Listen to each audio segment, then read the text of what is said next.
Have you ever sat in your chair looking out the window, wondering when your phone might ring?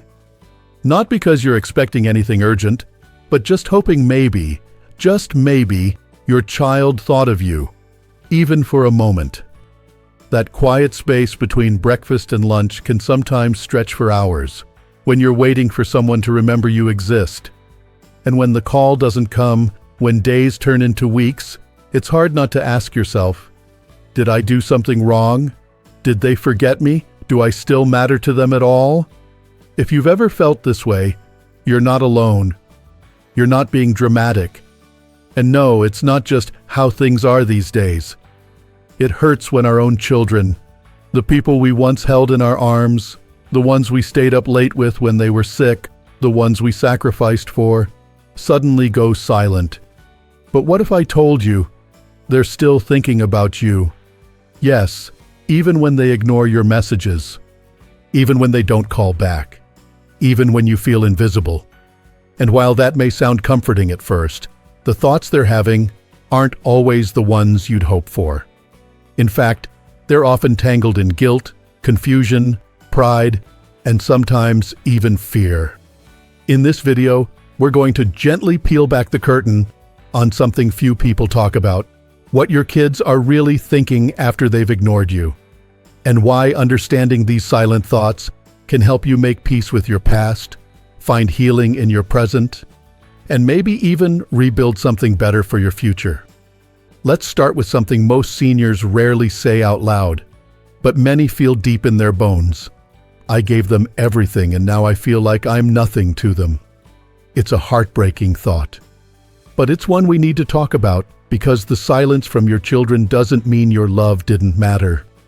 In fact, sometimes it means the opposite. And that brings us to the first thing your kids may have thought after they started drifting away. They thought you were stronger than you let on. Strange, isn't it? Because you feel anything but strong when your own child hasn't visited in months. But from their perspective, especially in today's fast-paced, always-on digital world, they often convince themselves that you're doing just fine. They think, Mom's always been independent, or Dad never complains.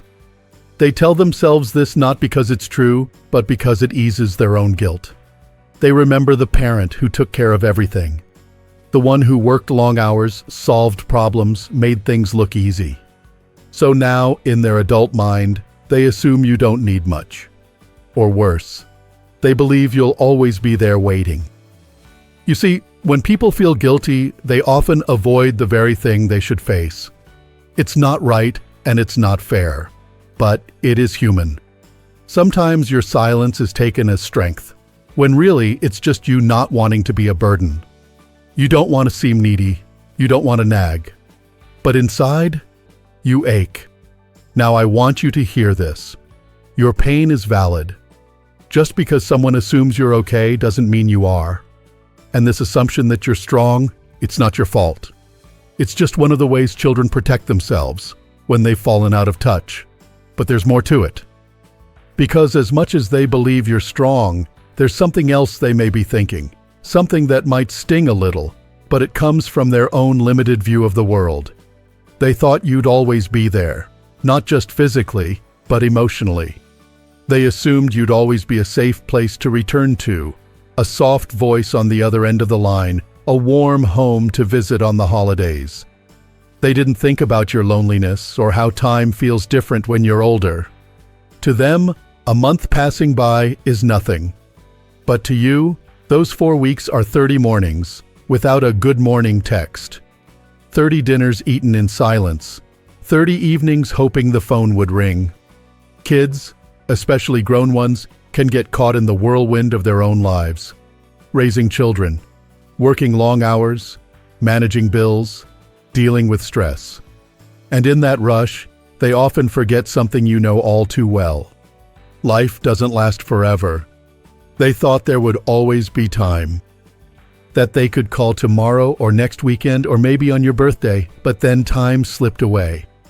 And yet, despite their distance, despite their absence, they still think about you. They carry you in ways they can't always name. You're the voice in their head, when they're making a hard decision. The person they instinctively want to call when something goes wrong. But instead of picking up the phone, they pause. They feel shame. They feel like too much time has passed. They wonder if it would be awkward. They feel guilty. And here's the irony. They stay silent because they're afraid you're mad at them. I know, that might sound absurd. After all, you're the one who's been waiting. But guilt has a funny way of making people withdraw. Instead of apologizing, instead of explaining, they just vanish. And you're left wondering why. But let me remind you, the silence isn't always rejection. Sometimes it's just emotional immaturity. They don't know how to bridge the gap. They don't know how to say, "I'm sorry for disappearing." And until they learn how, it's often you, the parent, who carries the weight of broken connection. Now, you may be thinking, why should I be the one to fix it? I raised them. I gave them everything. And you're right, you did your part. But here's the truth. Waiting in silence won't heal the hurt. Sometimes healing begins when we speak, even if our voice shakes. It could be a letter, it could be a voicemail. It could be a simple message that says, "I miss hearing your voice." You don't have to guilt trip. You don't have to demand. Just offer a crack in the door. Because sometimes that's all a grown child needs to find the courage to walk back through it. And yet I know, it's not always that simple. Because for some of you, your child hasn't just been distant. They've been cold, maybe even cruel. And that kind of pain digs deep. You start to wonder if you were ever really loved at all. But I promise you, love doesn't always look the way we hoped. And sometimes it gets buried under years of misunderstanding, pride, and silence, but it can still be uncovered. Before we go any further, I want you to do something for yourself right now. Just take a breath, place your hand on your chest and say, "My feelings matter." Say it out loud if you can, because they do. You matter. You always have. There's something deeply unsettling about being forgotten by the very people you once couldn't forget for even a minute. When your child was young, you noticed every cough, every scraped knee, every shift in their mood. You were tuned into them like a heartbeat. And now? You wait days, weeks, sometimes months, just to get a reply to a simple, "How are you?" text. It feels personal. It feels like rejection. But in their minds, it rarely comes from cruelty. And as painful as it is, it often comes from something even more complex. They thought avoiding you would protect them from guilt. This one can be hard to accept, but it's important. Many adult children, especially those who know deep down they've been distant or neglectful, start to associate you not with comfort, but with shame. Every time they see your name pop up, their brain doesn't say, "Oh, Mom, I miss her." It says, "Oh no, I forgot to call her again. I'm a terrible person." And here's what people do when they feel like terrible people. They avoid. They stay busy. They make excuses.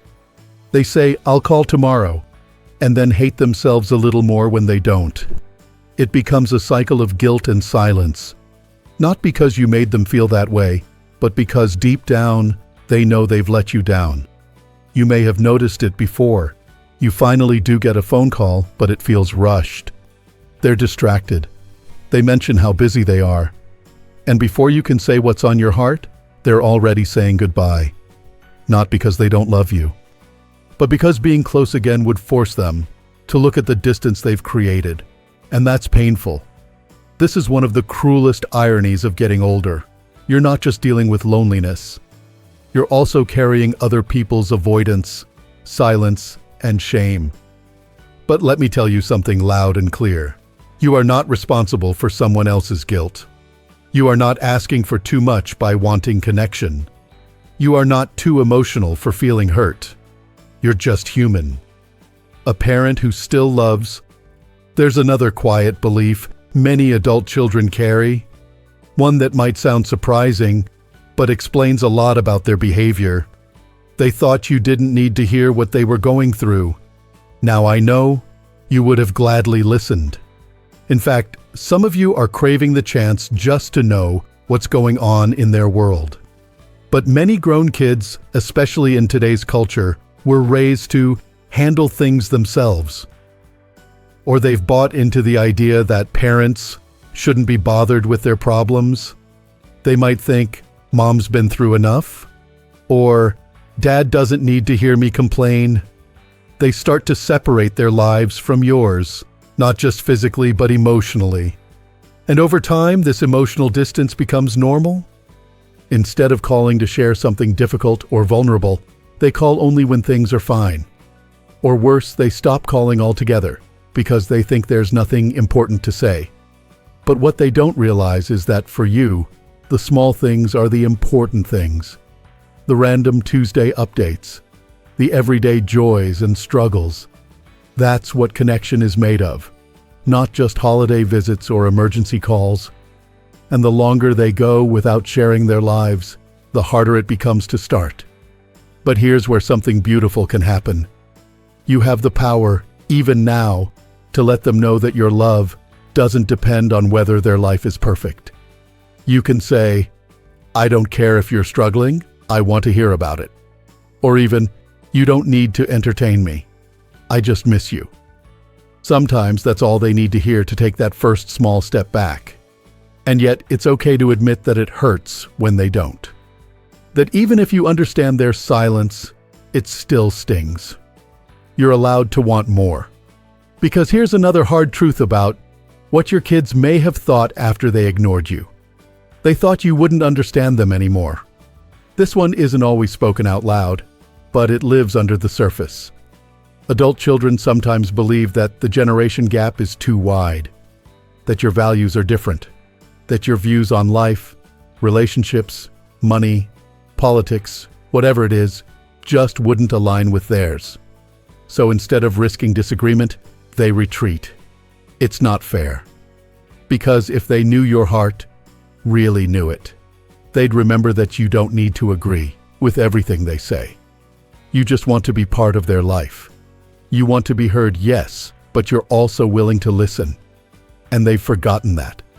They've underestimated your ability to adapt, to understand, to hold space for their journey, even when it looks different from yours. And perhaps they've forgotten that you were once young too. You also had dreams. You made mistakes.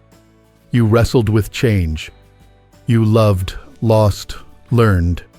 Your wisdom didn't come out of nowhere. It came from living. But the world has changed so fast. And sometimes, kids let that speed trick them into thinking they're the only ones who understand how things are now. What they forget is that wisdom doesn't age out, it deepens. And maybe you've been waiting, quietly, hoping they'd realize that. Hoping they'd stop assuming you're too old-fashioned, or too out of touch, or too fragile to handle their truth. But here's something to hold on to. You can still show them who you are. Not by preaching, not by scolding, but simply by being present, by telling your story, by reminding them, even subtly, that your heart is still open, that love doesn't get old, it just gets quieter. But it's still there, waiting. Now, I want to say something gently, but honestly. Sometimes the people who ignore us aren't thinking at all. They're just moving too fast to feel, too distracted to reflect, too focused on the noise around them, to hear the quiet ache inside you. But that doesn't mean the ache isn't real, and it doesn't mean you have to carry it alone. Because here's what I believe, with all my heart. Your story is not over. Connection is not just for the young. Rebuilding a bridge can happen at any stage. And even if your kids never fully understand what their silence did to you, you can still find peace. You can still find purpose. You can still live fully, beautifully, meaningfully. Even if it's not with the people you once imagined. You've spent so much of your life giving. Maybe now, it's time to receive. From friends, from community, from yourself. Because your value didn't disappear when your child stopped calling. Your worth didn't fade because someone stopped noticing. You are still here, and that matters. There's something incredibly painful about realizing that the people you gave your heart to might never understand what you carried for them. You held them through fevered nights. You watched them take their first steps. You listened to their teenage tantrums, their worries, their hopes. You knew them before they even knew themselves, and now it's quiet. But sometimes the silence isn't about you at all. One of the hardest things your kids may have thought after they ignored you is this: they believed you'd forgive them no matter what. They didn't say that out loud. They may not even be fully aware of it. But deep down, they carried this belief, this unspoken confidence that you'd always be there. That no matter how much time passed, no matter how many holidays were missed, no matter how many texts went unanswered, you'd still be waiting. And that's both a testament to your love and a heavy weight to bear. Because love shouldn't mean you're taken for granted. Forgiveness shouldn't be assumed. And presence shouldn't be a one-sided promise. But your children likely learned something from the way you always showed up, from how you forgave them when they forgot your anniversary, from how you kept the door open even after hard conversations. They learned that your love was unconditional. And unfortunately, they also believed it didn't need tending. They didn't think to water the roots. And yet, even with all of this, your heart is still capable of compassion. You're still here, not just breathing but growing. You're not too old to feel hurt, but you're also not too old to choose healing. And that choice, your decision to acknowledge your pain rather than bury it, that's not weakness, that's power. So what do you do when you've been ignored? When you know what they thought, what they assumed, and what they failed to understand? You begin, not by fixing them, but by affirming yourself. That brings us to something beautiful, something that may surprise you. The sixth thing your kids may have thought, even if they never said it, was this: they thought about coming back, but didn't know how. And maybe they still don't. Maybe they scroll past your name in their contact list and pause. Maybe they start typing a message, then delete it. Maybe they walk into a store, see your favorite snack, and feel a twinge of regret. But they don't act on it, because they don't know what to say. They're afraid it's been too long. They're ashamed of how far they let the distance grow. And here's where your quiet courage makes all the difference. You don't have to chase them. You don't have to beg. But you can leave a crack in the door, a note, a memory, a gentle sign that says, you can come home without shame. Because healing rarely begins with a dramatic reunion.